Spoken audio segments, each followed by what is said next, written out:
We right now, nothing is moving ahead so that we can see how serious Taliban are.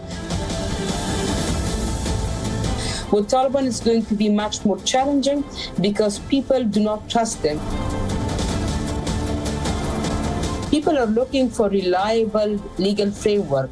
And for having a reliable legal framework, you need to have a reliable governance in place. We all know about China, that they are interested in economic investment in different countries, and Afghanistan is one of the countries. The Taliban have said that they are working to form an inclusive government. How do you see things moving ahead at the moment, Nargis? Well, what we see that Taliban captured the provinces and Kabul very quickly, which took all of us by surprise. But we also see a step forward, and that shows that people are really not willing to fight anymore and have violence, including the Taliban. For example, they captured most of Afghanistan provinces except Panjshir and few other districts. But they're constantly having backdoor discussion with the Northern Alliance and trying to convince them for coming forward and having a negotiation rather than fighting. So I see that as a step forward, and that shows that there is a political maturity among the people now, that they would like to discuss the differences and try to find a settlement peacefully rather than fighting all the time. But then in the meantime, what we also see that the situation changed very rapidly in Afghanistan. In the last, I just got out of Afghanistan myself yesterday, and I spent almost a week under the rule of Taliban. So what I saw that we had a country without a state. People were very much confused. On one hand, people are very much still scared of even thinking of having Taliban ruling the country, and are having a lot of anxiety to move ahead. But then in the meantime, I myself could manage to go out, could go to market, and in the meantime could have my meetings. So right now what we see the situation that the anxiety is very high. We have a country without a state for more than a week now. We see that the negotiations are going on. And in the meantime, the Taliban keeps on talking about formation of an inclusive government. So we right now, nothing is moving ahead so that we can see how serious Taliban are about what they are promising to the people. Right. With the Taliban firmly in control, how do you see the situation in Afghanistan unfolding with the foreign forces on their way out? What do you think about the aspirations and the future of Afghans?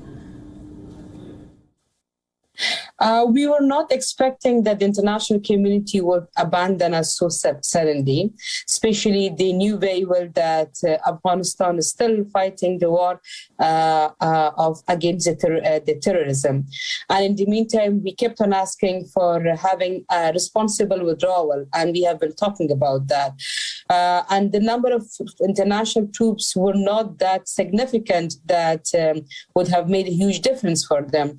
But still, President Biden came with a decision of sudden withdrawal, and we saw the effect of that actually with this announcement, actually he put in vain and he risked and all the investments that the world supported us, but it was mostly Afghans that we had achieved that with our blood and with the treasure, of course, that the world had supported us. What about the women who have been pushed indoors? Though the Taliban have been saying that their regime would be more accommodating than the 90s, can the Taliban be trusted? Well, Taliban are talking that the regime is going to be accommodating to women, and as well as the regime is going to be very inclusive. But in Afghanistan, we have different definition of inclusive. Even with the previous administration, also we had the experience that they were talking about forming inclusive government. But what we would also see that they would try to go and find, and for them, the definition of inclusive means that they need to have representative from different ethnicity of Afghanistan. For example, they need to have representative in their cabinet from Pashtuns, Tajiks, Uzbeks, and Hazaras, and that's how they would see it inclusive. But the definition of inclusive, where you bring people from different backgrounds, ideologies, and aspirations, and age groups, that they come together and all of them work together and try to build a united vision for the country. We didn't see that with the previous administrations, and also with the Taliban, while they're talking about the inclusive government, only time will tell us that do they really believe in inclusive government or not? Would they be able to form that or not? With Taliban, it's going to be much more challenging because people do not trust them. So they need to show more in action rather than giving lip services. And also we need to remember that the people of Afghanistan have been cheated all the time, not only by the international community, by our own politicians as well. So people are very much frustrated. And after this, the only way that people would trust anybody's promise, whatever they are promising, is only when they demonstrate that by action. Other than that, people would not trust them. So same thing goes with women. As a woman, what I saw that so far they have not come with the restrictions, but what we saw that they have also said that women should sit at home until we come up with our with the next announcement. Those women that they have been working with the government. So this itself shows that either Taliban are trying to see and test the situation that would what kind of policy they can come forward for women, or we see lack of cohesion within the Taliban, that some group of them who are moderate, they believe that they should be accommodating to women and other groups, and there are also other groups that they don't still believe in being more accommodating to women. So the time will tell us that how accommodating they would be with women. But what we see that in the last 7 days that they have taken charge of mainly Kabul, two things we see that somehow contradict each other, and we hope that later on, at least in like the moderate one, the positive ones will be more prominent. So what we see that they have not come up with any kind of restrictions, especially on women, that they should not go to market, they should not go out alone without any muharram. And I have gone several times out for shopping and for going around to my relative's house.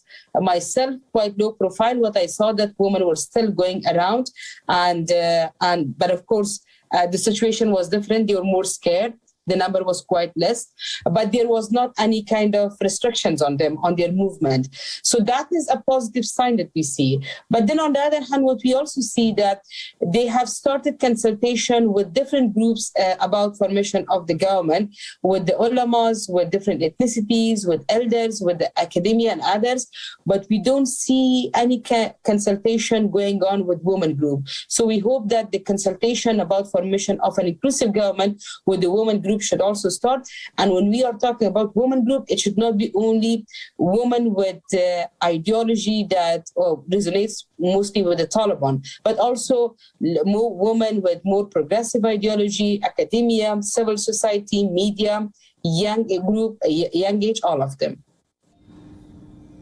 About 10 years ago, the United States discovered nearly $1 trillion in untapped mineral deposits in Afghanistan, including huge amounts of iron, copper, gold, lithium.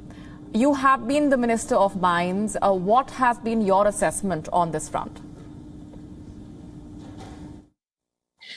Look, 10 years back, they talked about a 1 trillion worth of mining in Afghanistan. The question that we need to ask ourselves is that 10 years down the road, how much revenue do we have from this sector?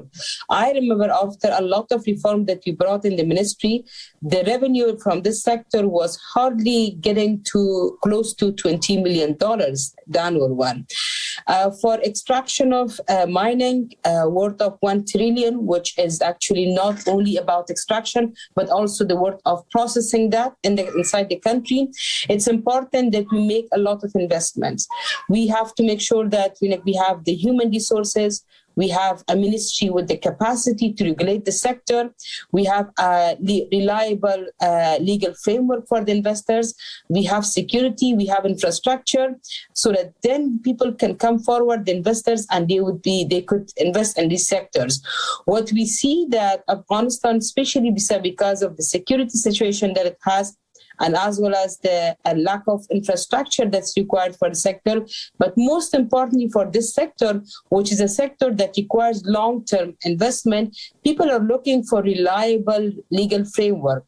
And for having a reliable legal framework, you need to have a reliable governance in place, a reliable government in place that people could rely.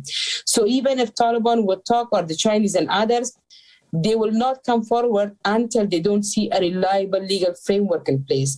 We saw that there are several mining sites, the concession were given to different countries, but literally nothing happened after that, because down the road when it comes to implementation and going for the actual work, it's very complicated, and the sector still needs a lot of work and development. What do you make of the discussions that have taken place between China and the Taliban?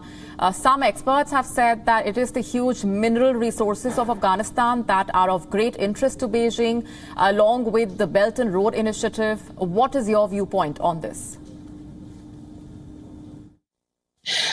I mean, we all know about China that they are interested in economic investment in different countries, and Afghanistan is one of the countries close to them. So why wouldn't they look into Afghanistan with that possibility? I think it's not only the mining sector, it's different sectors that they're looking into possibilities of investing.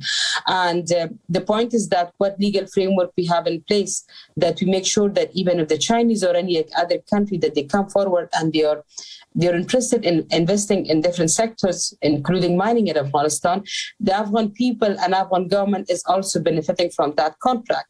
If we are coming up and we're signing the concession that we signed previously with the Chinese, which was for the INEC copper, if you come with the same condition, then basically Afghan people will not benefit anything from that.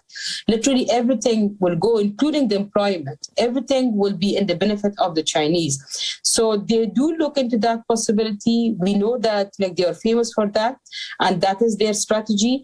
But all very much depends on other states. In our case, states of Afghanistan, which is now managed by the Taliban, that they make sure that whatever concession they're giving to Chinese or other country, they make sure that it's a win-win situation. So it should not be total win for the investor and total lose for the Afghan people and the government. Nargis, Nehan, thanks very much for joining us on the broadcast. Thank you. WION now available in your country. Download the app now. Get all the news on the move.